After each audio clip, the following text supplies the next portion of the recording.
Mes chers amis, bonjour. Nous sommes à Traux et il y a maintenant 1 an, vous savez ce qui s'est passé ici à Traux, comme dans toute la vallée de la Vesdre, nous avons eu des inondations. La maison médicale de Traux, qui se trouvait Grand Rue, a été submergée, hors service, et aujourd'hui, premier jour des vacances, avec du soleil, nous sommes invités à celle qui la remplace et qui est située à présent rue de Verviers numéro 50 à Traux.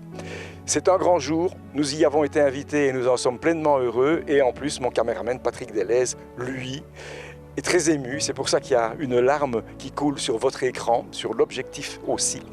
C'est ici que ces enfants ont fait leurs études et ça lui rappelle plein de souvenirs. Alors, savez-vous en fait ce qu'est une maison médicale? Non? Eh bien, suivez-nous, on va vous expliquer. Docteur Jamard, bonjour d'abord, et puis merci de nous recevoir ici à Traux, dans ce que l'on va appeler la maison médicale de Traux à titre temporaire. On sait qu'elle a été victime des inondations, mais que vous avez trouvé un moyen de la remplacer temporairement. C'est ici, c'est une maison qui appartient à la commune de Traux et que vous louez. Et je voudrais vous demander quelques petites questions qui vont certainement un petit peu interpeller nos amis qui nous regardent, parce que tout le monde ne va pas dans une maison médicale. Alors, est-ce que vous pouvez nous rappeler, en fait, ce qu'est une maison médicale? Une maison médicale, c'est une équipe de soins, c'est vraiment une équipe de prestataires, de soins de santé de première ligne, première nécessité, au plus près des gens, avec une équipe pluridisciplinaire. Il y a des infirmières, kinés, l'accueil, psychologues, médecins. On travaille très fortement aussi en réseau avec des assistants sociaux, le CPS de la commune, d'autres associations, l'AIGS, la santé mentale. Tout ça, c'est vraiment très très important de faire un maillage très important pour avoir une équipe la plus complète possible de façon à répondre adéquatement aux problématiques que les gens nous apportent. Donc on peut venir ici pour diverses pathologies. Ah oui, c'est comme c'est un service de première ligne. On vient parce qu'on est malade, parce qu'on a mal quelque part, on a de la fièvre, parce qu'on est dans le grand âge, qu'on est en fin de vie ou qu'on est un tout petit enfant. Peu importe, on reçoit les gens sans discernement par rapport aux pathologies qu'ils présentent. Et on s'en occupe, on fait des visites à domicile, des consultations, et on s'en occupe de façon globale. Donc on essaye de voir vraiment l'entièreté des aspects qui font la santé de quelqu'un. Et il y a combien de médecins ici? Ici, nous sommes 2 médecins et une assistante. Il y a également une infirmière, une kiné, 3 personnes à l'accueil. Et au niveau administratif, il y a 2 personnes, mais qui font aussi d'autres boulots, comme de l'accueil, de la santé communautaire, une psychologue, une femme de ménage. C'est faramineux. On ne s'attend pas à avoir ce genre de, j'ai envie de dire, de création avec autant de monde. Création, ça c'est vraiment le mot qui nous convient le mieux. C'est quelque chose qu'on essaie de faire au jour le jour. C'est faire preuve de créativité, d'agilité et d'adaptation, comme on a dû faire preuve d'agilité et d'adaptation dans le cadre des inondations qu'on a connues, qui ont été catastrophiques, très difficiles, mais dont on a pu assez rapidement se relever pour refonctionner normalement, 3 jours après les inondations, grâce à l'aide et à l'entraide qu'on a eue de tous les patients et toutes ces personnes qui sont venues nous aider, qui se sont retroussées les manches pour nous donner un coup de main et qu'on puisse relancer des soins pour toute la population de la commune. Une petite visite de la maison médicale s'impose.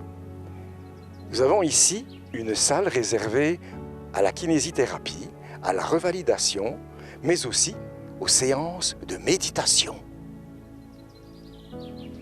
Nous voici à présent dans un des cabinets où chaque médecin reçoit les patients de la maison médicale. Voici à présent l'entrée.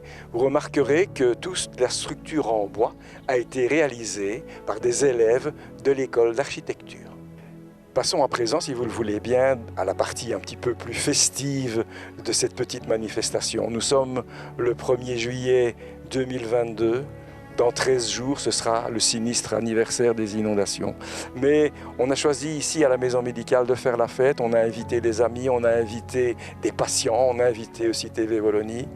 On a invité tous ces gens à écouter de la musique, à écouter des poèmes, des textes qui ont été écrits ici à l'occasion de l'atelier d'écriture. Et puis aussi, il y a le petit drink qui va suivre.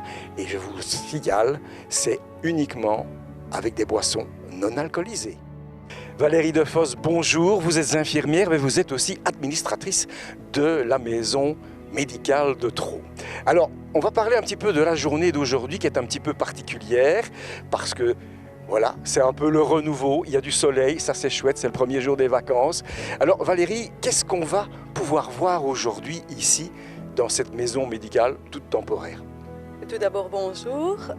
Voilà, en fait, aujourd'hui, c'est une fête un petit peu spéciale qu'on a reportée à plusieurs reprises. En fait, donc on a eu les inondations, comme vous le savez, et on a dû déménager de manière précipitée. On a vécu une année assez particulière, aussi bien au sein de l'équipe qu'au niveau des patients. Ce qui s'est passé a été une souffrance pour beaucoup. Et donc il a fallu réagir très vite, etc.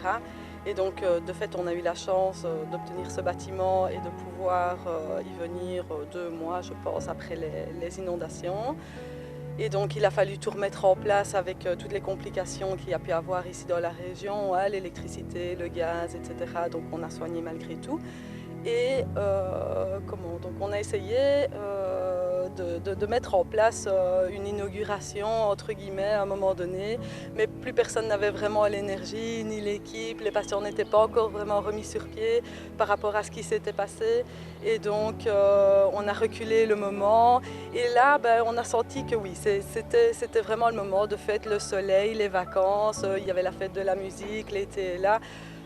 De marquer à nouveau un territoire, de montrer qu'on est là, de remercier toutes les personnes qui nous ont aidés, de montrer aussi à nos patients voilà, qu'on a fait un pas en avant, qu'on est bien installé, que la maison médicale est au top pour les recevoir, qu'eux aussi ont avancé sur une année, que tout ça est un petit peu derrière. Et donc on ne savait même pas comment l'appeler finalement. Est-ce que c'est une pendaison de crémaillère? Est-ce que c'est une commémoration? Et donc finalement le mot était très simple, c'est la fête à la maison médicale et puis c'est tout. Et puis c'est tout, mais c'est déjà beaucoup. J'ai eu la chance, parce que c'en est une, de faire le tour du propriétaire avec le docteur Jamar, et il m'a montré quelque chose qui m'a un peu interpellé, mais en bien, hein, en bien, c'est qu'il y aurait un atelier d'écriture ici. C'est ça. Donc en fait les patients se retrouvent, c'est toujours, donc ça c'est la santé communautaire, le docteur vous en a parlé tout à l'heure. Donc à l'initiative de certains patients, se mettent en place des projets tels que voilà, un atelier d'écriture ou des recettes, des petits plats alimentaires autour du monde. Des balades tous les mois. Et donc en fait c'est une manière, si vous voulez, de soigner les gens, mais dans une manière beaucoup plus globale. Ça veut dire qu'il y a beaucoup d'isolement, il y a des personnes qui n'ont pas spécialement d'activité, donc ça permet de créer, de faire des liens, de pouvoir communiquer avec d'autres personnes, de retrouver un lieu qui leur est propre à la maison médicale. Et donc ça fait partie de la santé aussi globale. Voilà, vous en avez très bien parlé, le docteur et vous avez vraiment donné envie, non pas d'être malade, mais peut-être effectivement de fréquenter un petit peu plus les maisons médicales. Alors aujourd'hui, j'entends de la musique là, je veux dire que c'est aussi pluridisciplinaire au niveau de l'animation. Je crois que, puisqu'on parlait tout à l'heure de cette... Et atelier d'écriture, on va lire des textes aussi qui en sont issus. Voilà, qu'est-ce que vous voulez de plus? Il fait beau. Moi, je vous souhaite longue vie et gardez toujours votre beau sourire. Merci beaucoup. Bonne soirée.